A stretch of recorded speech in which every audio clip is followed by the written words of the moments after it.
दोस्तों, अगर आपने कभी भारत का राष्ट्रगान सुना होगा तो उसमें बिहार का नाम कहीं पर भी नहीं आता है। और हमारे जितने भी स्टेट्स हैं उसमें से इस राष्ट्रगान में बहुत ज़्यादा अगर देखा जाए तो बहुत से क्षेत्रों को छोड़ दिया गया है। इसके ऊपर हम लोग सब कुछ बात करेंगे कैसे क्या है। अगर हम सही तरीके से देखें तो भारत के राष्ट्रगान में सबसे पहले जो क्षेत्र आता है वो है पंजाब। मतलब ये पंजाब, सिंध, गुजरात, मराठा। ठीक, अगर हम इसको अच्छे तरीके से बनाएं तो पहले तो है अपना पंजाब, पंजाब, सिंध, गुजरात, मराठा, द्राविड़, उत्कल, बंगा, विंध्य, हिमाचल, यमुना, गंगा। इतना ही है। अगर हम अब इसमें बात करें तो बिहार का नाम कहीं पर नहीं है। बिहार का नाम तो नहीं है, झारखंड का भी नहीं है, पूर्वोत्तर के किसी भी क्षेत्र का नाम नहीं है। और बिना मतलब का सिंध को रखा गया है, जबकि सिंध है पाकिस्तान में। बहुत से सिंधी लोग हैं, मतलब भारत में हैं, अपना माइग्रेट करके आए हैं, अपना गुजर बसर कर रहे हैं।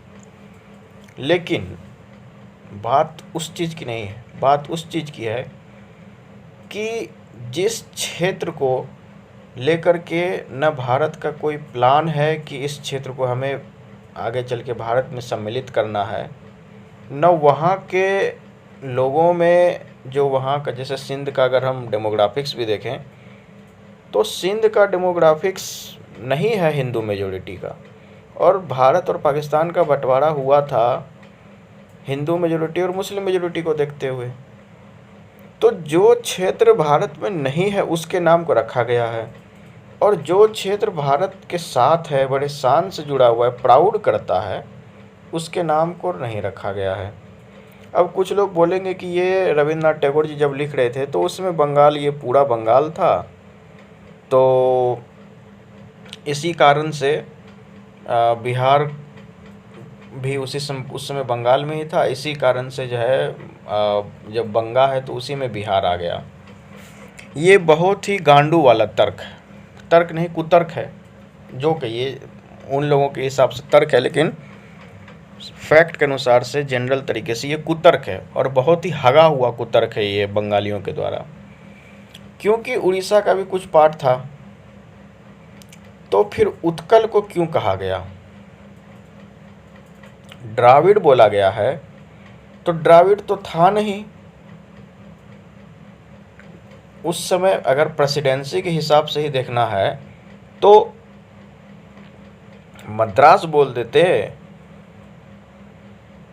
गुजरात भी नहीं था, बॉम्बे प्रेसिडेंसी थी तो बॉम्बे बोल देते।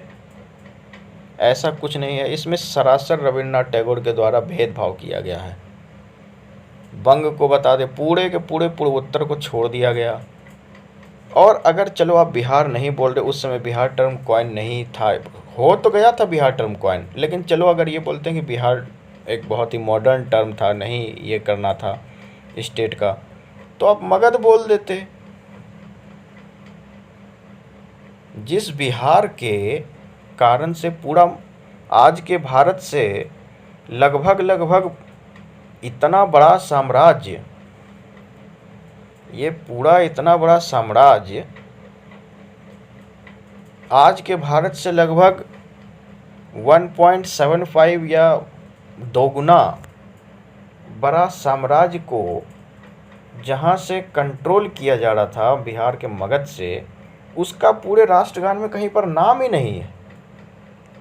और कुछ बंगाली मादरचोद ये बोलते हैं, पूरे के पूरे नहीं मैं बोल रहा हूँ, मैंने कमेंट में देखा है, बोलते हैं कि बिहार बंगाल से निकला है, बंगा आ गया तो हो गया। और कुछ भोंसड़ी वाले बोलते हैं कि गंगा यमुना है और यमुना के साथ गंगा है, तो गंगा के कारण जो है बिहार भी आ गया।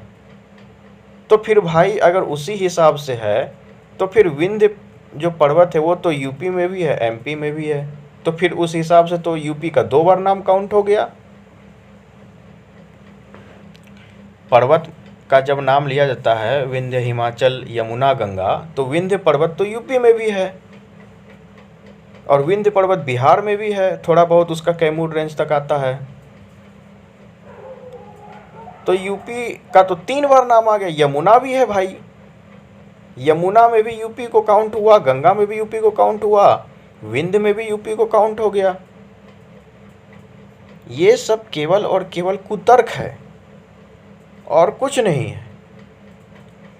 जिस तरीके से राष्ट्रगान में बिहार के साथ भेदभाव किया जा रहा है, इस सिंध को हटाइए आप। अगर आपको सिंध को नहीं लेना है, मैं मानता हूँ सिंध के बिना हिंद अधूरा है, या फिर जो है सिंध से हमारा पास्ट जुड़ा हुआ है, मोहनजोदड़ो और सब कुछ यहीं पे था। लेकिन ये तो तब सोचना चाहिए था नेताओं को कि सिंध को हम ना जाने दें पाकिस्तान में, सिंध को किसी तरीके से रख लें, अगर इतना ही शौक था। जो क्षेत्र भारत में है ही नहीं उसके नाम को, जब पूरा का पूरा 140 करोड़ की जनता है, वो चूतिया है। बिन जिस जो क्षेत्र है ही नहीं भारत में उसके नाम को हम राष्ट्रगान में सजा के बैठे हुए हैं। अपने जो क्षेत्र पूर्वोत्तर है, इसका एक भी राज्य का नाम है? मेन लैंड इंडिया के लोग नागालैंड को, कपिल शर्मा शो में एक बार कपिल शर्मा ने बोल दिया था कि क्या नागालैंड से हो, कहाँ से, मतलब नागालैंड का तो मेनलैंड के इंडिया का ज़्यादातर पढ़ा लिखा आबादी भी नहीं जानता है कि नागालैंड भारत में है।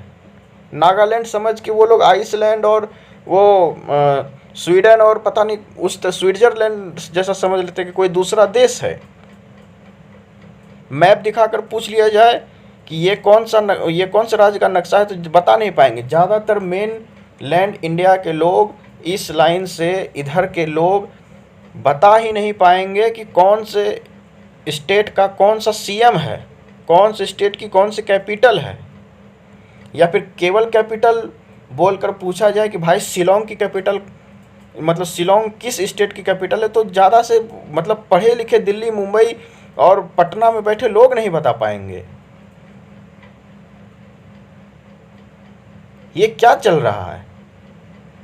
राष्ट्रगान में जिस बिहार से, जिस मगध से कंट्रोल किया जा रहा था इतने बड़े साम्राज्य को, जिसने, जहाँ पर से 2-2, 3-3 धर्मों का उदय हुआ, जहाँ पर से आज के भारतवर्ष से 2 गुने बड़े साम्राज्य को कंट्रोल किया जा रहा था, जिस मगध के धम्म चक्र को दिए गए अशोक चक्र को भारत अपने तिरंगे पर लगाता है, जिस रुपया का नाम शेरशाह सूरी ने स्टार्ट करा, उसको डिनोमिनेशन दिया गया रुपया बोलकर, मतलब करेंसी में राष्ट्र प्रतीक को बनाया गया सारनाथ के अशोक पिलर को, और उसका कहीं पर नाम नहीं है राष्ट्रगान में। या तो मगध का नाम, बिहार का नाम आप नहीं देना चाहते हैं तो कम से कम मगध का नाम दीजिए, उसको दीजिए, या नहीं तो कम से कम सिंध के जगह पे असम का नाम दे दीजिए। मैं केवल बिहार की पैरवी नहीं कर रहा हूँ, मैं पूर्वोत्तर की भी पैरवी कर रहा हूँ। और जब आप द्राविड़ को नहीं मानते हैं, जब आप आर्यन और द्राविड़ के थ्योरी को नहीं मानते हैं, तो फिर द्राविड़ को भी क्यों रखे हो राष्ट्रगान में? जब राष्ट्रगान में ही आप द्राविड़ शब्द का इस्तेमाल करेंगे तो ये लोग कैसे एक हो पाएंगे? कैसे आर्यन और द्रविडियन की जो कॉन्स्पिरेसी थ्योरी है जिसको आप बोलते हैं वो ख़त्म हो पाएगी? आप सिंध का नाम को हटाइए, द्राविड़ को हटाइए, दोनों को हटाइए। इन दोनों जगह पे आप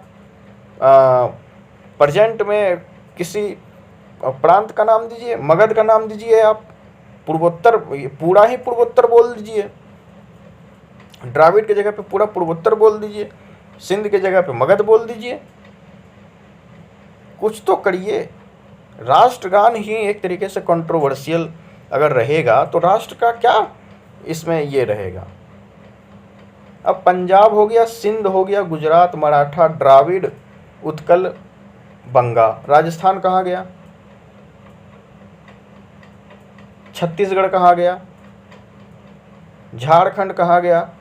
अब बोल रहे हैं गंगा थोड़ा सा साहिबगंज में 1-2 किलोमीटर से गुजर गई साहिबगंज के, उससे तो उसमें भी झारखंड को भी काउंट कर दिए। ये सब तो केवल और केवल एक कुतर्क है।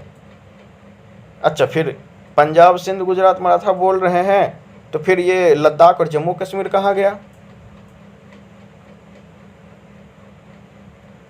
इस चीज़ को सोचने की ज़रूरत है। दूसरी चीज़ मैं ये कहना चाहूँगा कि पंजाब का टैग लाइन आप देखिए टूरिज़्म का, उन्होंने साफ लिखा हुआ इंडिया स्टार्ट्स फ्रॉम हियर।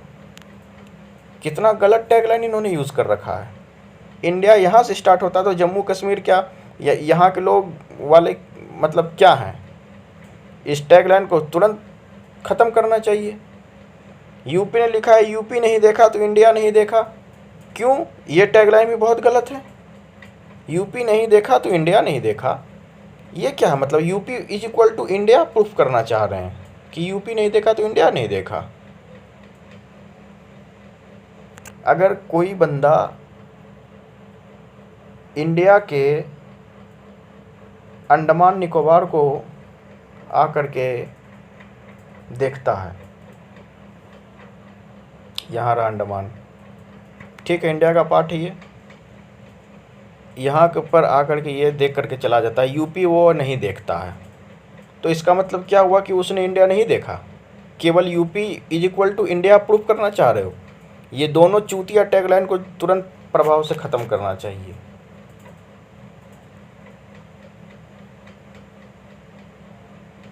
बस मैं इतना ही कहना चाहूँगा इस वीडियो में कि इस सिंध को जो ज़बरदस्ती काउंट किया जा रहा है इसको ख़त्म किया जाए, द्राविड़ का नाम को ख़त्म किया जाए, इसके जगह पे कुछ और रखा जाए। अगर द्राविड़ को नहीं रखना चाहते हैं, दक्षिण भारत को आप इंक्लूड करना चाहते हैं, तो कोई और नाम आप रख लीजिए जो कि पूरे भारत के दक्षिणी भाग को रिप्रेजेंट करता हो। और हमें सबसे बड़ी चीज़ ये भी सोचनी चाहिए कि नॉर्थ इंडिया साउथ इंडिया बोलना बंद करो। भारत का उत्तर भाग बोलो, भारत का दक्षिण भाग बोलो, भारत का पूर्व भाग बोलो, भारत का पूर्वोत्तर भाग बोलो, भारत का पश्चिम भाग बोलो। यहाँ तक कि मैंने नेताओं को भी देखा है कि जब ये चुनाव के वक्त या फिर नरेंद्र मोदी भी जब भाषण देंगे तो ये केवल 4 दिशाओं की बात कर देंगे, पूर्वोत्तर को छोड़ देते हैं। क्यों भाई, क्यों पूर्वोत्तर को इतना नेगलेक्ट किया जा रहा है? ये लोग कब तक नेगलेक्ट को, इग्नोरेंस को सहते रहेंगे? एक लिमिट होती है किसी भी चीज़ को ये करने की। इनको रिकॉग्निशन कब मिलेगा? अगर ये मेनलैंड इंडिया से इनका कल्चर अलग है, लैंग्वेज अलग है, इनका जीन अलग है, फेशियल स्ट्रक्चर अलग है, बॉडी का स्ट्रक्चर उस तरीके से नहीं है, और उसके बावजूद ये अगर इंडियन यूनियन का पार्ट हैं, तो हमें इन्हें स्पेशल ट्रीटमेंट देना चाहिए, न कि हमें इनको इग्नोर करना चाहिए। बहुत सारे इंडियन लोग अब इस चीज़ को समझ रहे हैं, इनको मतलब कि ये होता है, इनको बहुत ज़्यादा डिफेंड किया जाता है, लेकिन केवल सोशल मीडिया पे डिफेंड किया जाता है। केवल और केवल सोशल मीडिया पे डिफेंड किया जाता है। होना तो ये चाहिए कि जितने भी सेंट्रल यूनिवर्सिटी हैं या फिर कुछ स्टेट यूनिवर्सिटी भी चाहें, तो पूरे पूर्वोत्तर के स्टूडेंट्स के लिए कम से कम रिजर्वेशन रखें, नहीं ज़्यादा तो 20 to 30% का रिजर्वेशन रखें। सेंट्रल 30% का रिजर्वेशन रखें और स्टेट 20% का रिजर्वेशन रखें। स्टेट ना भी रखे, चलो छत्तीसगढ़ जैसे कुछ स्टेट है, छत्तीसगढ़ झारखंड जैसे कुछ स्टेट हैं जो कि मतलब कि इनका कुछ अलग ही फिलॉसफी है, तो अलग स्टेट वालों को लेते ही नहीं। हिमाचल प्रदेश का भी कुछ उसी तरीके से है। तो कम से कम सेंट्रल को तो रखना चाहिए। तो इसी के साथ मैं इस वीडियो को समाप्त करता हूँ। बहुत से मुद्दों पर मैंने इस वीडियो में बात किया है। आशा करता हूँ वीडियो आपको पसंद आया हो। वीडियो पसंद आया हो तो वीडियो को लाइक करें, हमारे चैनल को सब्सक्राइब करें। जय हिंद, जय भारत, जय बिहार, जय अंग प्रदेश, जय भागलपुर।